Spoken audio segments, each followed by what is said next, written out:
आकाशवाणी रांची से प्रस्तुत है समाचार ध्वनि चित्र।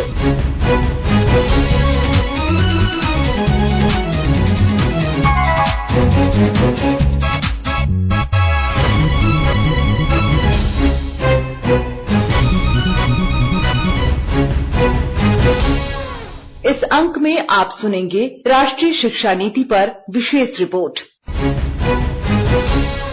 केंद्रीय मंत्रिमंडल द्वारा नई राष्ट्रीय शिक्षा नीति को मंजूरी देने के बाद अब इसे लागू करने की प्रक्रिया शुरू हो गई है। इस सिलसिले में कल नई दिल्ली में एक सम्मेलन का आयोजन किया गया, जिसमें सभी विश्वविद्यालयों के कुलपतियों, शिक्षाविदों और उच्च शिक्षण संस्थानों के निदेशकों ने भाग लिया।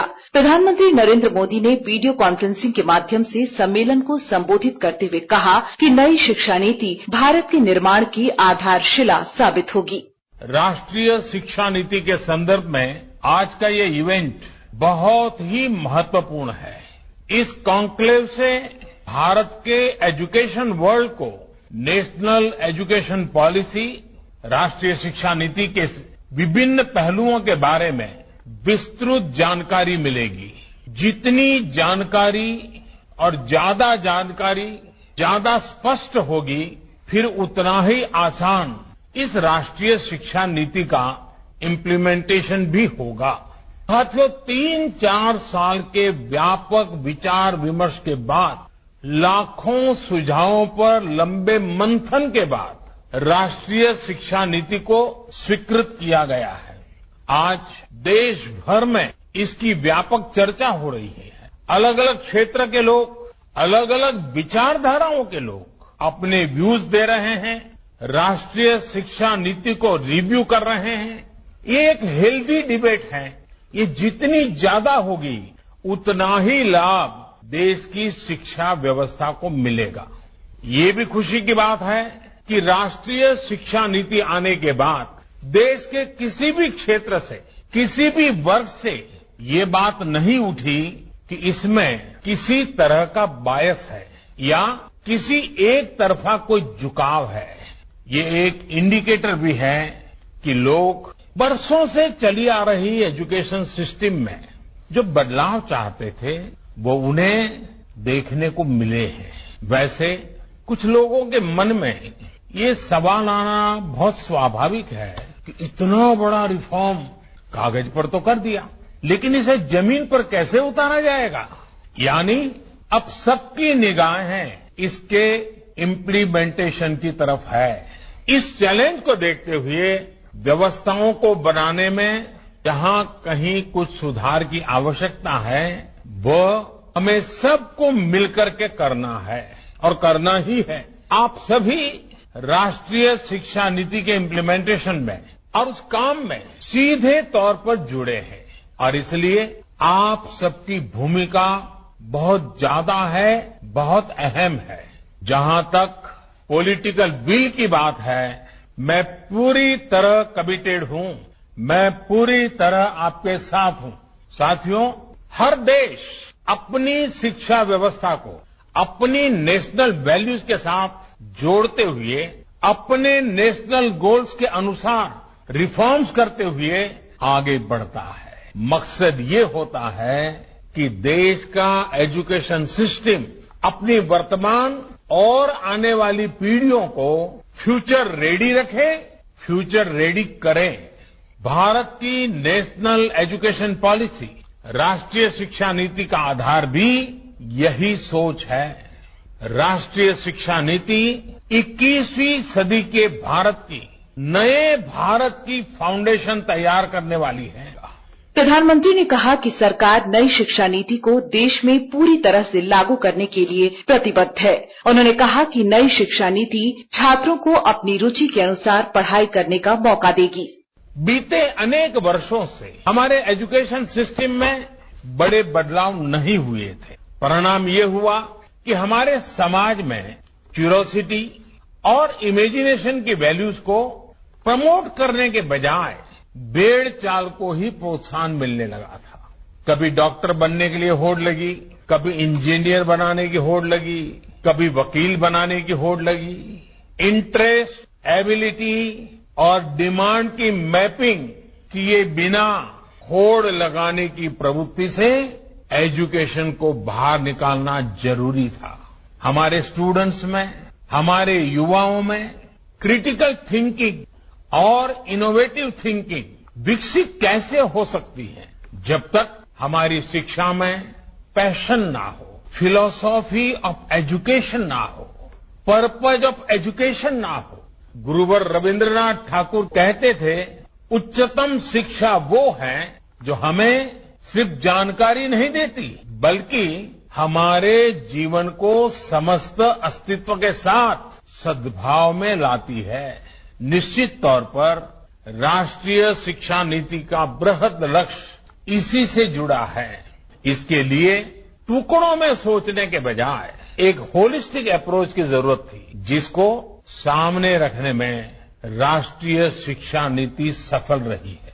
आज जब राष्ट्रीय शिक्षा नीति मूर्त रूप ले चुकी है, तो मैं उस समय और सवालों की भी चर्चा आपसे करना चाहता हूं जो हमारे सामने शुरुआती दिनों में आए थे। उस समय जो दो सबसे बड़े सवाल थे वो यही थे कि क्या हमारी शिक्षा व्यवस्था हमारे युवाओं को क्रिएटिव, क्यूरियोसिटी और कमिटमेंट ड्रिवन लाइफ के लिए मोटिवेट करती है।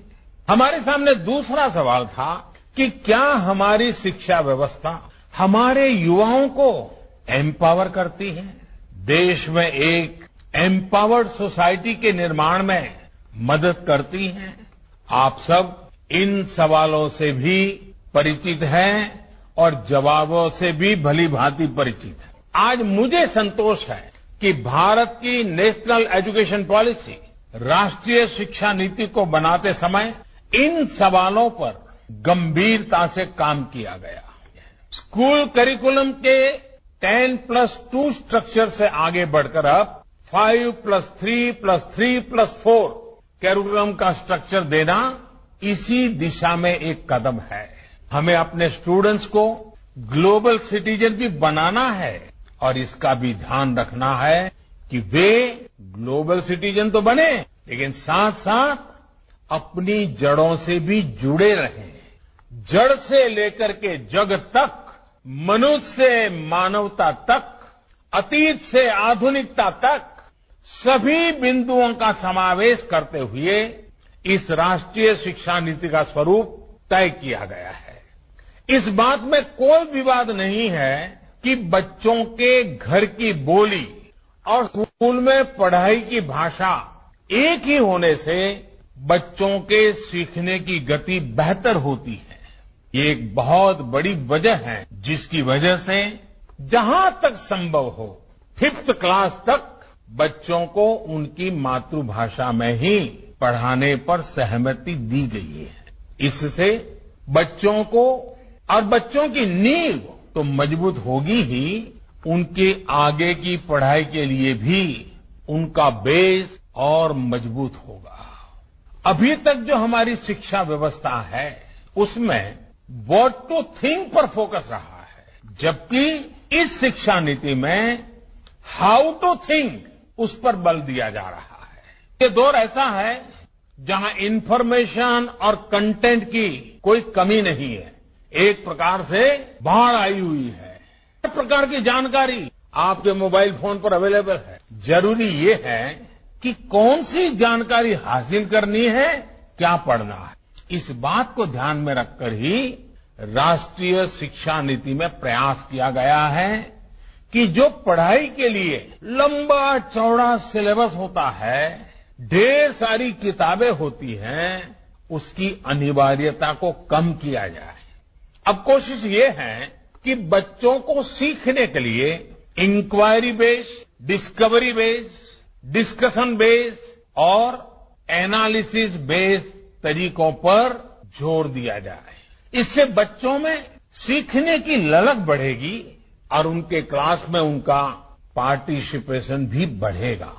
साथियों, हर विद्यार्थी, स्टूडेंट को ये अवसर मिलना ही चाहिए कि वो अपने पैशन को फॉलो करे। वो अपनी सुविधा और जरूरत के हिसाब से किसी डिग्री या कोई कोर्स को फॉलो कर सके और अगर उसका मन करे तो वो छोड़ भी सके। अक्सर ऐसा होता है कि कोई कोर्स करने के बाद स्टूडेंट जब जॉब के लिए जाता है तो उसे पता चलता है कि जो उसने पढ़ा है वो जॉब की रिक्वायरमेंट को पूरा नहीं करता।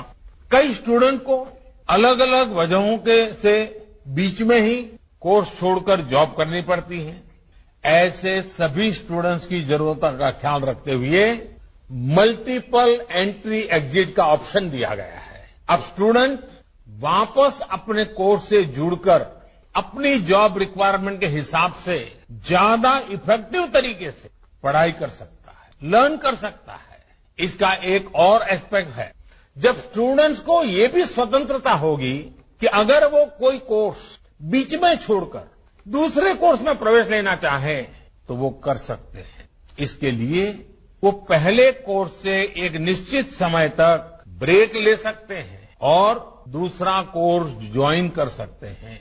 हायर एजुकेशन को स्ट्रीम से मुक्त करने, मल्टीपल एंट्री और एग्जिट क्रेडिट बैंक के पीछे यही एक बहुत लंबे दूर की सोच के साथ हम आगे आए हैं। इस बीच केंद्रीय शिक्षा मंत्री रमेश पोखरियाल निशंक ने कहा है कि नई शिक्षा नीति पूरी तरह से सोच समझकर और देश के विभिन्न वर्गों के लोगों के साथ विचार विमर्श के बाद ही लागू किया गया है और इसमें किसी को संदेह नहीं होना चाहिए। हम जल्दी से जल्दी देश को ये बताना चाहते हैं कि हम नीति लेकर के ही नहीं आए, हम उसकी रीति भी लेकर के आए हैं, उसका रास्ता भी लेकर के आए हैं। हम लोग इसकी क्रियान्वयन का बिल्कुल रोड मैप तैयार कर रखा है। किसी ने भी हमारी इस नीति पर कोई सवाल नहीं किया। क्रियान्वित करने के लिए ही हम नीति को लाए हैं। मुझे भरोसा है हमारे प्रधानमंत्री जी के संरक्षण में हमारी ये पूरी टीम ये साबित करेगी कि यदि हम नीति लाते हैं तो हम उसको क्रियान्वित भी करते हैं।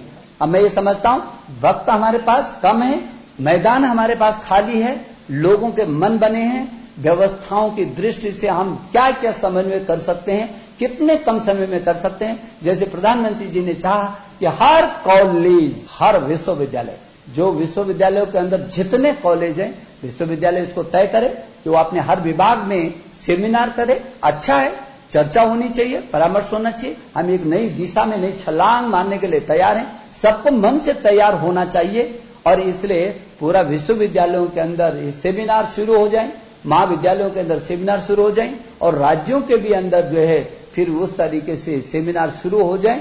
मैं समझता हूं जिस दिन ये हो जाएगा आदि समस्याओं का समाधान वही हो जाएगा। जो भी चर्चाएं हुई हैं वो देश के भविष्य के निर्माण की आधारशिला बन करके रहेंगे, ऐसा मेरा भरोसा है। क्योंकि आप सब लोगों ने परामर्श किया, विचार विमर्श किया और इसको वहां तक क्रियान्वित करने की तो आधारशिला ही आप हैं। आप सब लोगों का मन बन करके किस तेजी से के साथ हमने इसको वहां तक लेकर के जाना है। जो जो संस्थान है हमारे IIT हैं, IIIT हैं, IISER है, NIT है और SPA हैं, हमारे विश्वविद्यालय हैं, इन सभी बड़े संस्थानों को क्या क्या वो अपने क्षेत्र में कर सकते हैं। यदि 1 महीना 1.5 महीने के अंदर वो बता दें हमको कि 1.5 महीने के अंदर वो इसकी समीक्षा करें, बैठक करें और उसके बिंदुओं को तय करें कि हाँ, जो नई शिक्षा नीति में ये सुनिश्चित हुआ है, इस नई शिक्षा नीति में हम ये इतने समय में कर सकते हैं, जिस पर बहुत ज्यादा अवस्थापनाओं की जरूरत नहीं है, जिसमें बहुत ज्यादा धन की जरूरत नहीं है। इसके साथ ही आकाशवाणी रांची से समाचार ध्वनि चित्र का आज का संस्करण समाप्त हुआ। हर शनिवार को यह कार्यक्रम रात्रि 7:45 बजे समाचार एकांश द्वारा प्रस्तुत किया जाता है। संपादक शिल्पी, प्रस्तुतकर्ता अरविंद कुमार और प्रवक्ता प्रियंका कुमारी।